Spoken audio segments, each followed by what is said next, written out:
This twin-turbo BMW engine is done. It's eating itself alive and it's going to seize. Now it still runs and drives, but let me show you how I discovered this. Now there's not even a check engine light, but last week while I was driving it, I heard a rhythmic knocking noise around 2000 RPM. Let me see if I can show you. Do you hear that? It is noisy. It hurts my soul.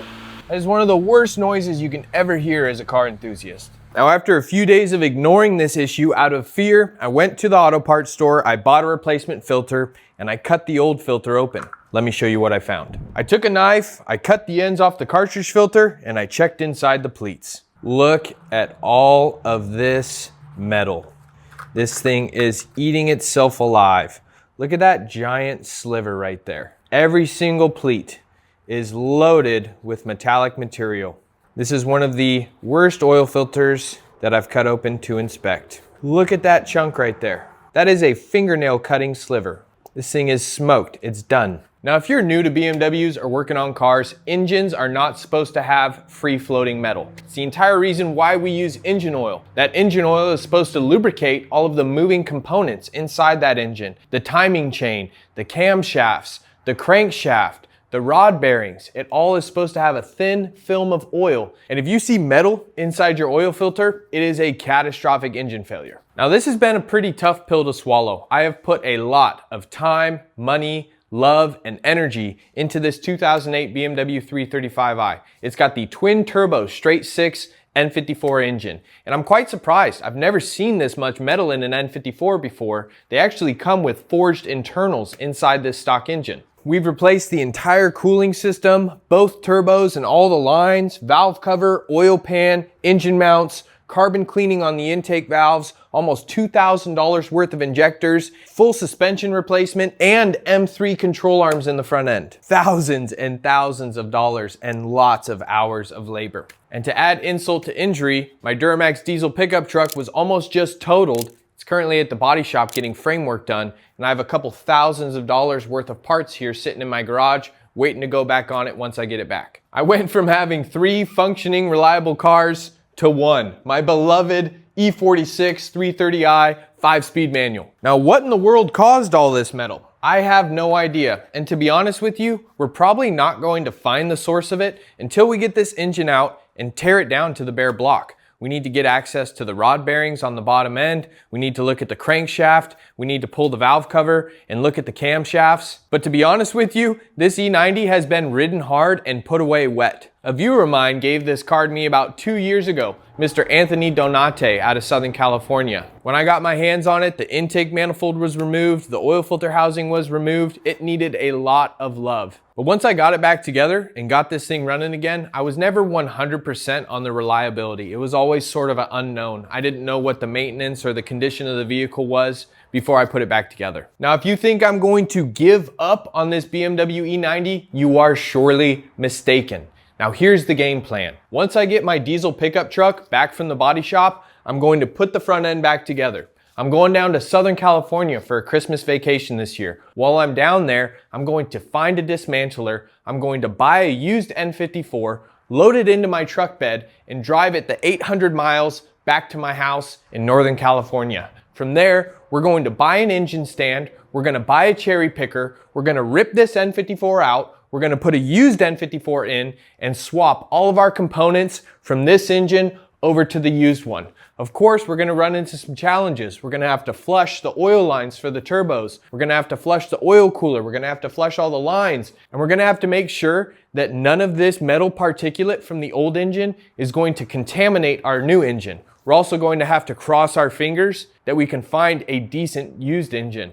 Buying used engines is a complete roll of the dice. You never know what the rod bearings look like, what condition the camshaft is in, how much it was maintained and how frequently it was maintained before the engine was removed. So it's definitely going to be a gamble. They say when it rains, it pours. And in my life, that statement has never been more true. But we're going to save this E90. You know why? This is Day Off DIY. And my job is to fix up old BMWs and show you guys my process. Show you my wins and my mistakes. And with your viewership and your support, we're going to save this E90 because I believe that this is one of the last greatest 3 Series that BMW has ever produced. And to be honest with you, I'd probably choose a dialed in E90 over an F chassis or a G chassis 3 Series all day long. Now my life currently feels like this stack of parts in front of me.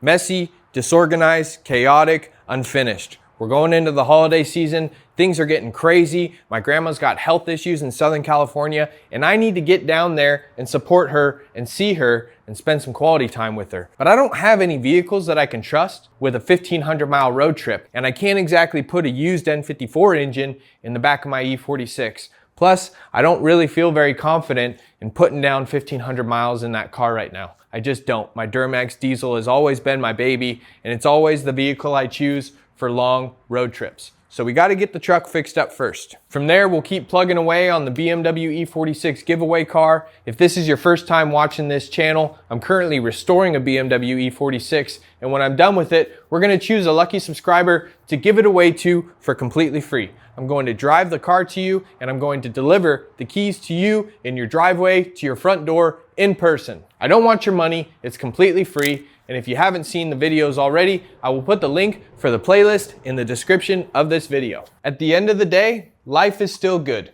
God is still good. I still have my family, I still have my health, and I still have my puppy dog. And I have you guys, and I have this channel. And you guys have given me a purpose greater than anything I thought I would ever find in life. I'm able to give back, be of service, try to help inspire and motivate people to tackle jobs on their own vehicles and add tools to their toolbox and build good quality life skills that will carry on, that you can pass down to your children and your children can pass down onto their children. And if I can just make one small little difference through this YouTube channel, my life has been a success. So I want to thank you for supporting me in this content creation journey. I'm actually quite excited for this E90 series. We haven't pulled an engine out in this garage and on this channel yet, and I think it's going to be a lot of fun. I'm going to show you my entire engine swap process, and when we're done with it, we're going to tear this old N54 down and split the cylinder head off the block. We're going to dig down deep, and we're going to see what's really going on with this engine and what caused it to eat itself alive. Now, I should have mentioned this earlier, but a lot of you are probably wondering, Alec, why don't you rebuild this N54?